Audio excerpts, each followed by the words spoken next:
Sejam bem-vindos aí para a gente tratar de mais um tema aí específico do MPT. E esse é um tema que eu acho, né, que tem assim uma chance de incidência na primeira fase boa, né, apesar dele ser um tema bom também para as fases mais avançadas, porque ele tem algumas atualidades, né, alguns pontos, alguns detalhes que surgiram num pós-vigésimo concurso, né? Então, novidades aí que não foram exigidas ainda num concurso anterior são sempre algo para que a gente tenha uma atenção aí redobrada, não é verdade? Então, essas novidades aí que vêm pós vigésimo concurso, né? Então, entre o 20º e o 21º, principalmente após o término do concurso, são temas que a gente deve ter algum cuidado extra, né? Porque eles são temas que a chance de cair é muito grande. Então, vamos começar aí.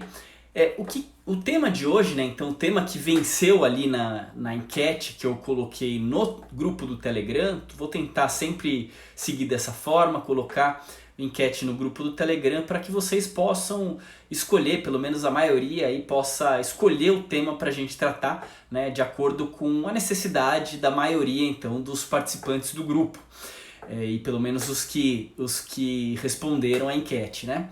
Pois bem, então o tema vencedor foi a terceirização na administração pública. Sobre esse tema é importante, sim, doutora Magis, né, sem susto hoje, né?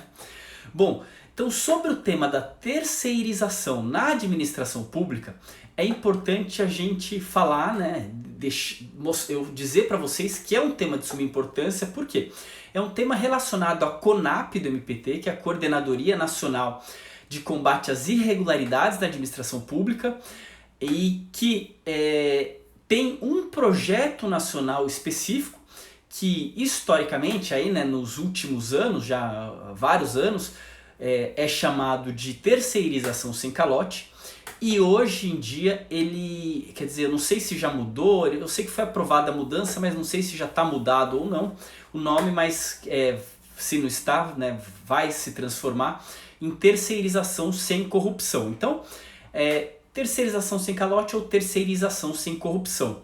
Qual é o objetivo desse projeto?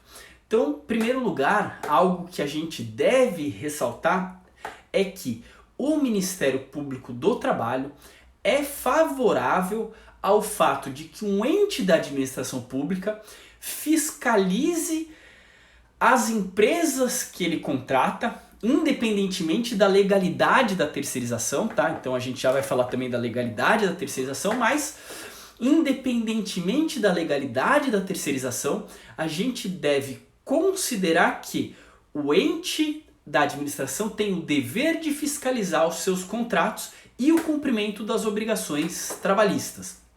A partir do momento que ele identifica nessa fiscalização um problema, uma ausência de pagamento de determinada verba, ele deve fazer o quê? Ele deve reter essa verba e buscar o pagamento direto para os trabalhadores. Então essa é a ideia geral desse projeto, né, terceirização sem calote ou terceirização sem corrupção. E por que terceirização sem corrupção? Porque essas empresas prestadoras de serviço são um grande foco de corrupção, né? A gente sabe que as licitações nem sempre ocorrem da forma mais idônea, enfim, então por isso é que esse projeto tem uma grande ligação com a questão da corrupção. A gente busca fazer com que essas empresas elas sejam empresas com capacidade econômica e empresas que possam arcar com as suas responsabilidades trabalhistas, certo? Então essa é a ideia geral da atuação do MPT nessa matéria. Pois bem, para que a gente possa atuar num caso como esse, a gente esbarra num ponto específico que é o ponto principal que eu quero destacar aqui para vocês hoje, pensando que nós estamos falando de uma revisão de primeira fase. Qual é o ponto que eu quero dar um destaque aqui para vocês? É a apreciação do Supremo quanto à constitucionalidade do artigo 71 da Lei 8666. O artigo 71 da Lei 8666, né, na verdade um dos seus parágrafos, dispõe que A administração pública não responde pelas obrigações trabalhistas da empresa contratada. Então nós temos aqui uma contratação realizada pela administração pública e um dispositivo legal que diz que a administração pública não tem obrigação de cunho trabalhista perante, não adquirirá a responsabilidade perante os débitos, perante as obrigações trabalhistas do prestador de serviço, certo? Isso é o que está na lei. No entanto, muito embora a gente tenha essa lei, a lei é de 93, né, a lei 8666, o TST tem lá o item 5 da súmula 331, que fala na responsabilidade subsidiária da administração pública em relação ao adimplemento das verbas trabalhistas decorrentes aí dos contratos de prestação de serviços junto com a administração pública. Pois bem, pensando nisso, né, a gente tem que fazer primeiro aqui uma distinção. A súmula do TST, ela pressupõe o quê? Pressupõe a terceirização lícita, pressupõe o contrato de prestação de serviços válido e lícito. Por quê? Porque se ele for ilícito, a obrigação do ente administrativo ela é direta. Se for ilícita, né, a terceirização. Se for lícita, aí sim é que a responsabilidade é subsidiária, tá? A gente pressupõe isso também quando a gente fala de uma terceirização na iniciativa privada. Se ela é lícita, aí sim é que a gente vai falar numa responsabilidade subsidiária, eventualmente até solidária, como muitos defendem no MPT. No entanto, se ela é ilícita, é indiscutível que a responsabilidade é direta, porque nós estamos falando de uma ilicitude, que o tomador de serviços ele deve então se responsabilizar diretamente quando presente um ilícito, certo? Bom, diante dessa realidade, que a gente tem uma súmula dizendo que há responsabilidade subsidiária numa terceirização lícita do ente da administração pública. E por outro lado a gente tem uma lei dizendo, olha, o ente da administração pública não é responsável por obrigações trabalhistas da empresa contratada. Vejam, há um conflito entre essas duas ideias, há um conflito aparente, né? Você tem de um lado o TST dizendo que tem responsabilidade subsidiária e de outro lado a lei dizendo, não tem responsabilidade, não tem obrigação em relação aos empregados aí da empresa prestadora, certo? Pois bem, esse é o ponto aí que a gente tem que definir como o início da ideia que a gente vai tratar da decisão do Supremo, certo? E isso foi então levado ao Supremo na ação direta de constitucionalidade, para declaração da constitucionalidade do artigo 71 da Lei 8666, a conhecida ADC 16, certo? E o que o Supremo definiu na ADC 16? Virou lá e falou, olha, o artigo 71 da Lei 8666 é constitucional. Pode sim a lei fixar que não tem uma responsabilidade o ente da administração pública quanto às obrigações trabalhistas. Isso é constitucional. O Supremo fixou isso. Depois o Supremo veio e fixou a tese da ADC. A tese que prevaleceu, certo? E a tese ela vem, vou até pegar aqui para vocês e vou ler exatamente o que diz a tese, para a gente destacar alguns pontos específicos, tá certo? Então vejam lá, isso vai estar no resuminho também que eu vou mandar para vocês por e-mail. A tese diz, o inadimplemento dos encargos trabalhistas dos empregados do contratado não transfere automaticamente ao poder público contratante a responsabilidade pelo seu pagamento, seja em caráter solidário ou subsidiário, nos termos do artigo 71, parágrafo 1º da Lei 8666 de 93. Então, a regra é não há transferência da responsabilidade do adimplemento das obrigações trabalhistas dos empregados da empresa contratada pelo ente público. Mas veja, o Supremo colocou ali o automaticamente, que não transfere automaticamente. E qual foi a ideia aqui que se confirmou nas reclamações constitucionais que vieram em seguida? Não há responsabilidade automática, o que não impede que o judiciário trabalhista reconheça a responsabilidade. Ou seja, a ideia de que a lei ela não permite que você pressuponha a responsabilidade automaticamente. Ou seja, você tem que demonstrar que por algum motivo específico existe a necessidade de se fixar essa responsabilidade do ente público. E qual é, dentro do judiciário trabalhista, o motivo que justifica essa responsabilidade subsidiária? Para o judiciário trabalhista, o que justifica aqui é o elemento subjetivo, é a culpa. E como que a gente verifica a culpa do ente da administração pelo inadimplemento contratual aí do seu tomador? Pela ausência de fiscalização.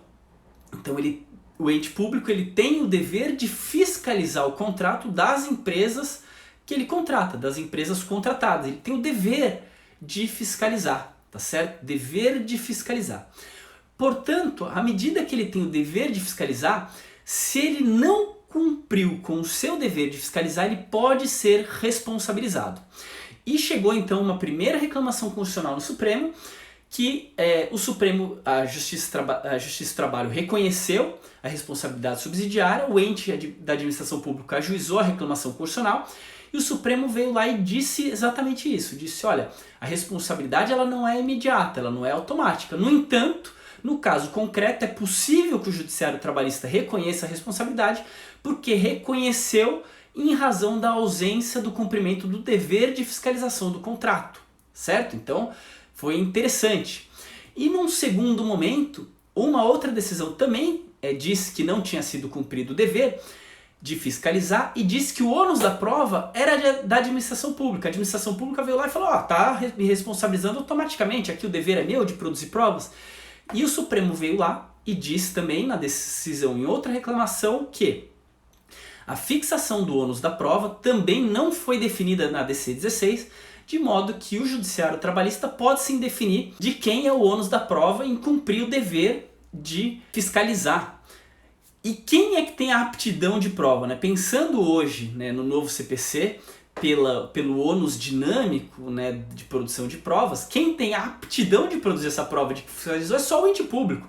O trabalhador jamais tem como, exato, é uma prova diabólica, e como o professor Rafael falou, o trabalhador não tem como provar que a administração pública não fiscalizou. É impossível, não tem como comprovar. Então compete à administração pública comprovar. E é justamente aí que entra a atuação do MPT. O MPT, para que a gente não tenha nem esse problema de discussão, o MPT vai atrás do ente público para quê?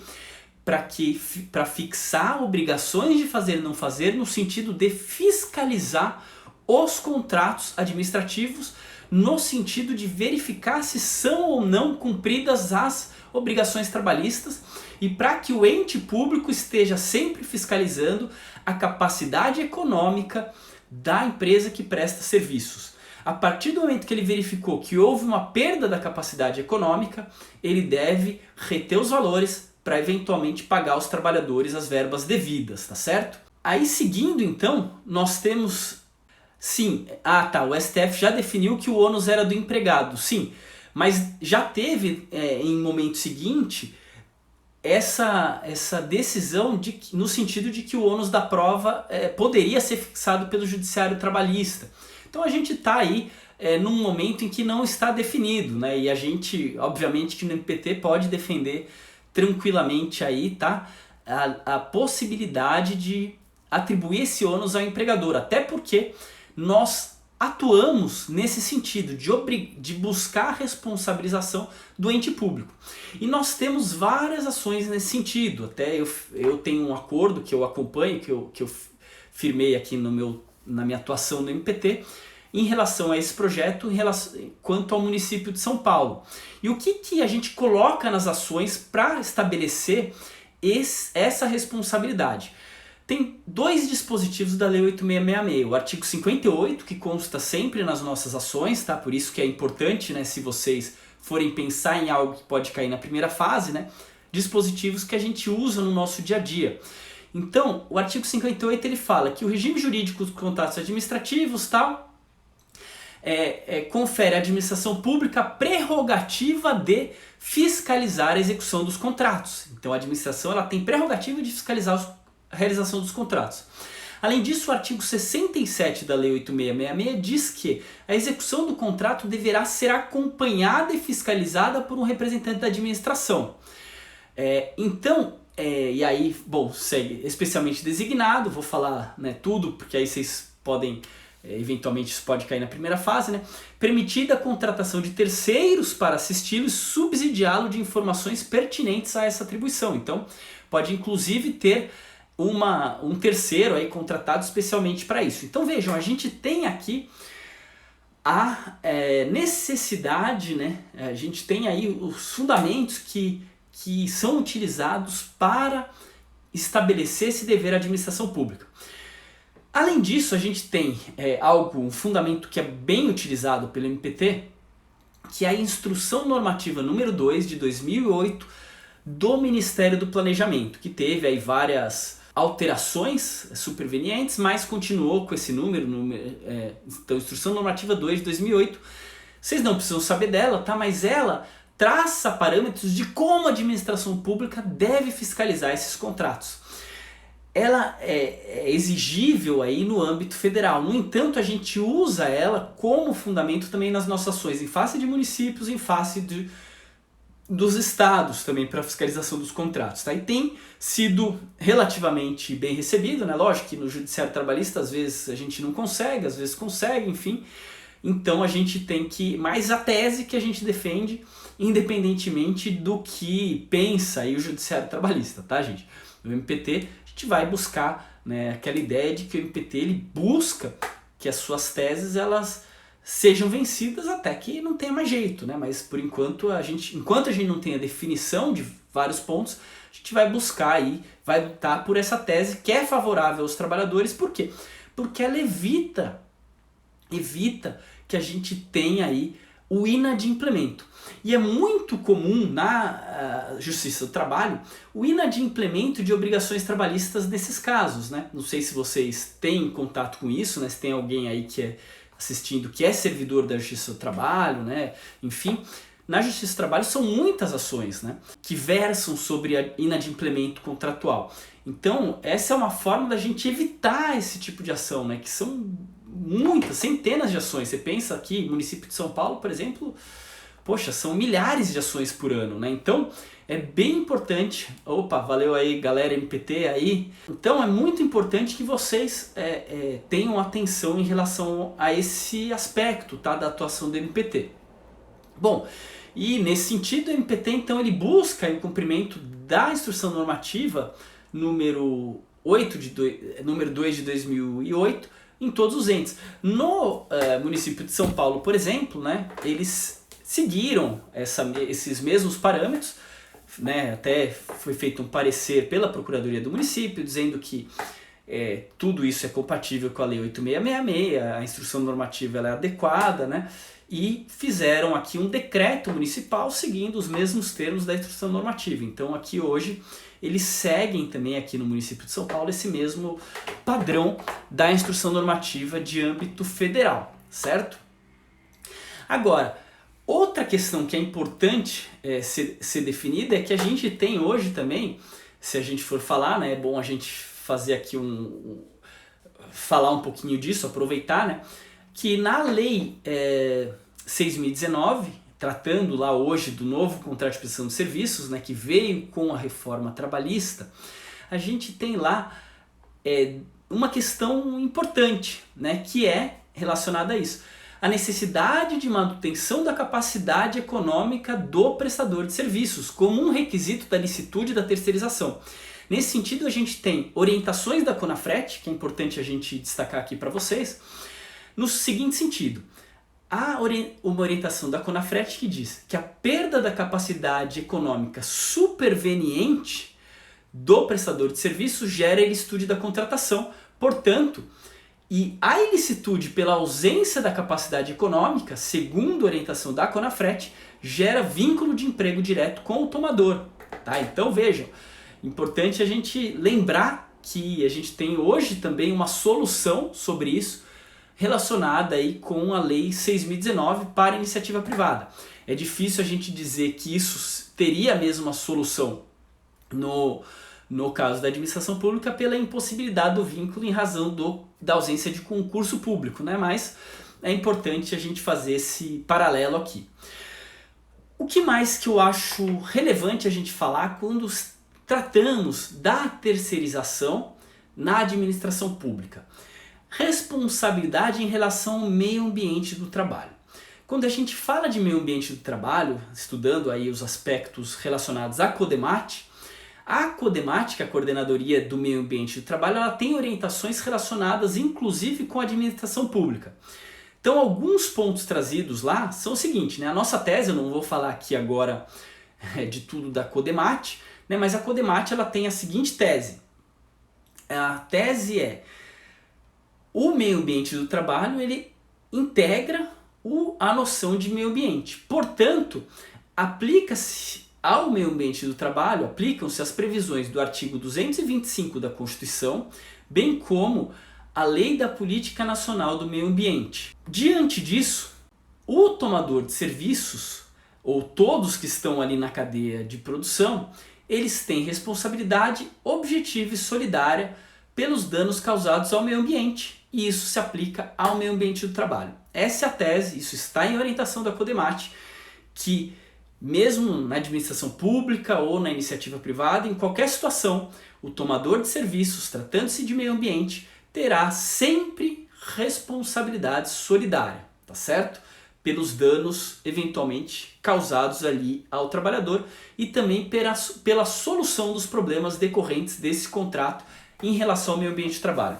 Novamente, importante destacar aqui a Lei 6.019, que fala que, em relação ao meio ambiente do trabalho, o tomador de serviços tem responsabilidade pelo meio ambiente de trabalho e mesmo em relação aos trabalhadores da prestadora de serviços, quando o trabalho for no seu próprio estabelecimento do tomador, ou se no trabalho for realizado no estabelecimento previsto no contrato.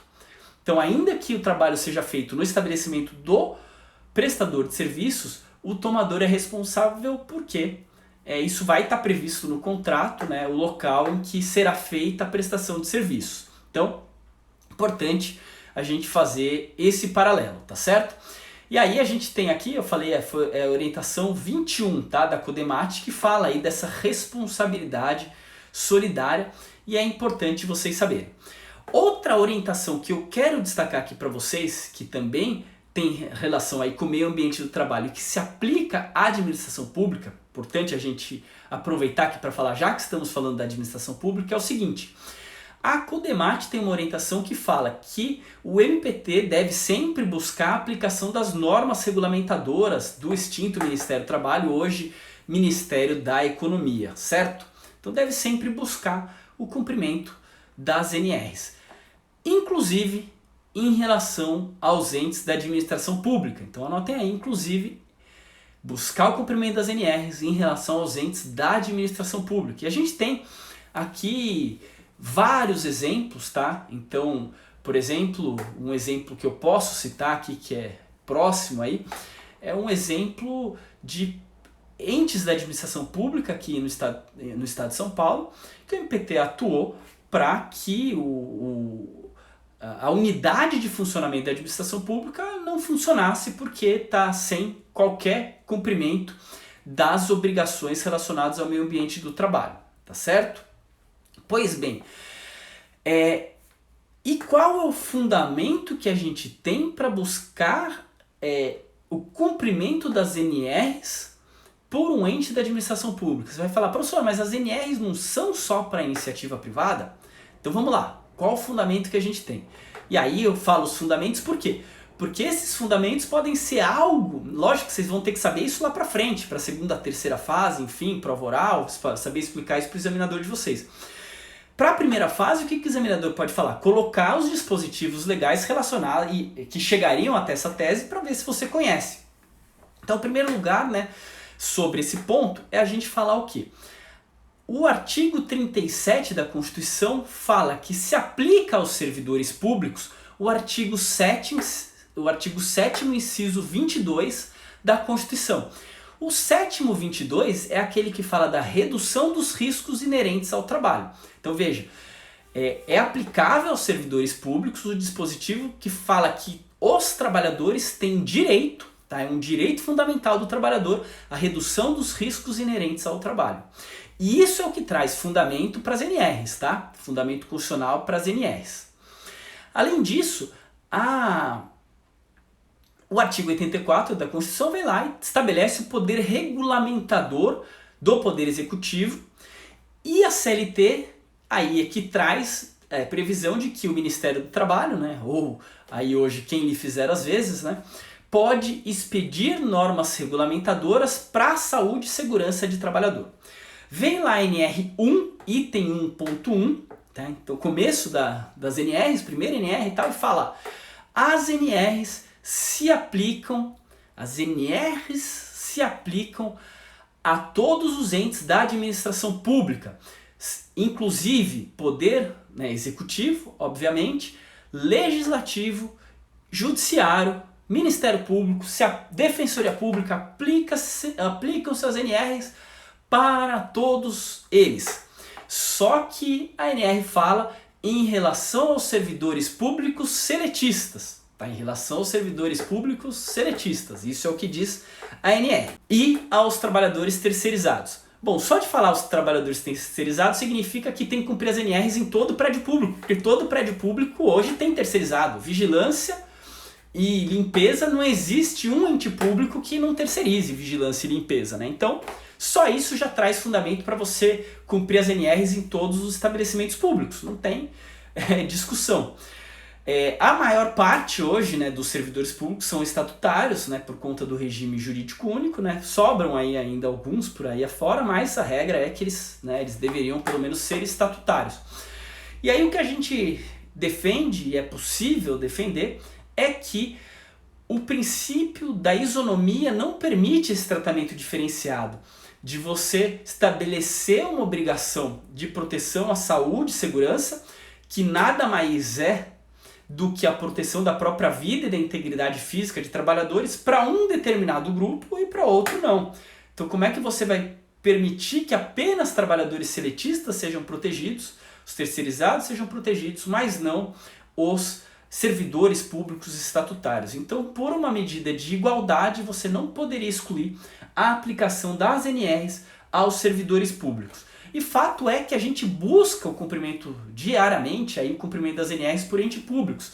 Tá? Eu mesmo tenho muitos procedimentos em relação ao município, já tive também em relação a outros municípios aqui em que eu trabalhei, né? Na região de Osasco, na região de São Bernardo do Campo, enfim, em que a gente buscou o cumprimento das NRs e sempre teve um resultado favorável no sentido de exigir e até mesmo a própria compreensão da administração pública em buscar o cumprimento das obrigações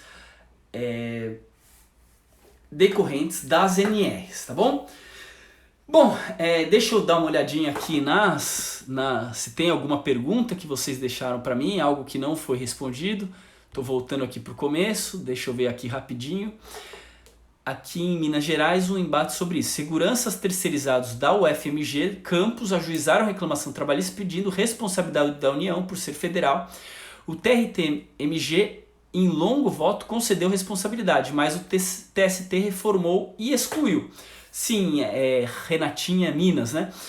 Exatamente, essa é a tese do MPT. A gente entende que existe a responsabilidade e isso é que é o objeto aí desse projeto, que é a terceirização sem calote ou terceirização sem corrupção.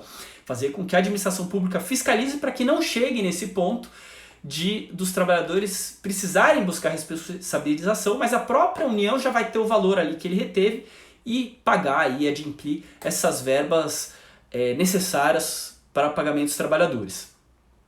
Pois não verificou culpa em vigilando. Ah, tá.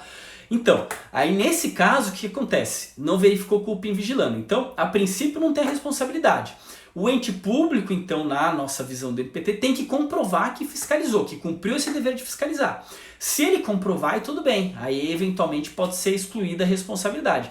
No entanto, ele tem que comprovar, né, inequivocamente. E na nossa visão, você só consegue comprovar se você seguir os parâmetros aí que estão previstos na Instrução Normativa 2 de 2008, que é bem detalhista sobre a responsabilidade, né, o passo a passo do que a administração pública tem que fazer nessa fiscalização, certo? Deixa eu ver aqui. Ah, tá, de acordo com o conjunto probatório do processo, né?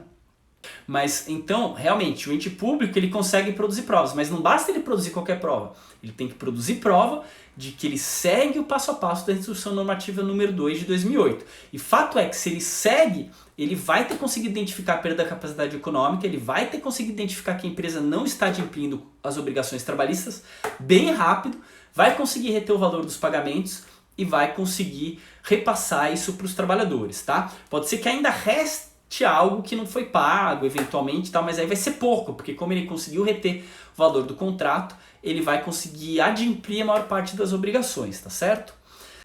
Fala da terceirização, fraude, subordinação estrutural. Deixa eu ver. É fácil remoção depois da estabilidade? Acha que é possível surgir outras vagas em outros estados no decorrer do certame? Então vamos... Mais uma aula magna, obrigado aí, Rafael. Obrigado aí pelas curtidas todas, pessoal, muito obrigado. Seguinte, a Tabita Barreto, né, a Tabita sempre participando aí das lives também. Vou colocar então esse tema da terceirização e da fraude para a próxima, tá? Então eu vou colocar esse tema aí, vou te prometer aqui, eu vou colocar para a próxima enquete, porque se for começar agora, a gente vai acabar muito tarde, né? E o meu compromisso com vocês é a gente acabar aqui em meia hora, já deu a nossa meia hora, 40 minutos, para também eu não cansar vocês tanto aí à noite, ser uma revisão, a ideia é de ser uma revisão rápida, tá? Então eu vou colocar na enquete, né? Se ganhar, a gente fala na próxima live, se não, a gente vai para outro tema, tá? O que mais? Da remoção. Olha, primeiro lugar, hein? Ó, julgaritamente. Primeiro lugar, não se fala em estabilidade em relação ao membro do MPT. Membro do MPT não tem estabilidade. Membro do MPT tem o quê? Coloquem aí, vou dar um tempo para vocês. Membro do MPT tem o quê? Não tem estabilidade. Membro do MPT tem vitalicidade, tá? Vitalicidade. Então, errado falar estabilidade, hein? Então, cuidado aí. Nós temos vitalicidade, que é diferente. E aí, né, acho que na primeira aula dessas revisões, da série de revisões, tem lá nos e-mails, quem tiver recebido, tem lá o link que eu falo, inclusive, aí da vitalicidade também. É possível o surgimento da vaga em outros estados do decorrer do certame? Sim, já surgiram, tá? Pessoal, já tem várias vagas a mais do que saiu no edital e fato é que devem passar, tal como sempre acontece, cerca de 30 e poucos candidatos, é a média que costuma ser aprovada, e todos vão tomar posse. Minha previsão é que nós tenhamos pelo menos aí de 20 a 25 vagas no final do ano, no momento em que o pessoal vai tomar posse. Se tudo der certo, fim desse ano vocês tomarão posse, todo mundo, todos aprovados, ou pelo menos quase todos aprovados, e se tudo der certo, vocês me convidarão e eu estarei lá também para prestigiar a posse de vocês, tá bom? Então é isso. Salva a live pra gente, a M Clara TRT. Você sabe que eu salvo. É só que às vezes o Instagram não me deixa salvar. Só que hoje eu lembrei, ó, tô aqui com a outra câmera aqui, tá meio de lado, não vai ser perfeito, mas hoje eu tô com o backup, então tá tranquilo aí, vai ser disponibilizado, tá? Bom, deixa eu ver. Isso, vitalicidade. Aí, ó, pessoal detonando aí, todo mundo colocou vitalicidade aí, beleza, isso aí. Bom, pessoal, então é isso, ó, agradeço de novo aí a presença de todos vocês, obrigado. Sugiro a Paula aqui, live de apostas para a primeira fase sobre a reforma trabalhista.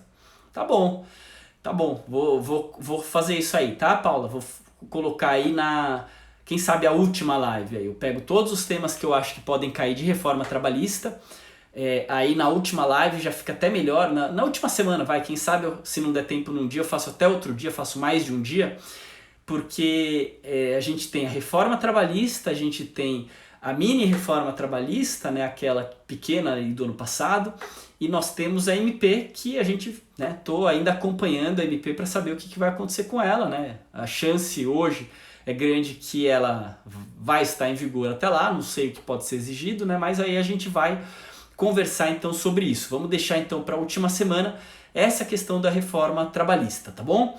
Então, legal, pessoal. Um grande abraço aí, obrigado pela presença de vocês, obrigado pela atenção, pelas curtidas aí. E a gente se fala então até semana que vem. Estaremos de novo aí para continuar a maratona de primeira fase, tá bom? E me mandem aí mensagem, mandem direct, me digam o que vocês estão achando aí dessa maratona, tá? Um grande abraço e até mais.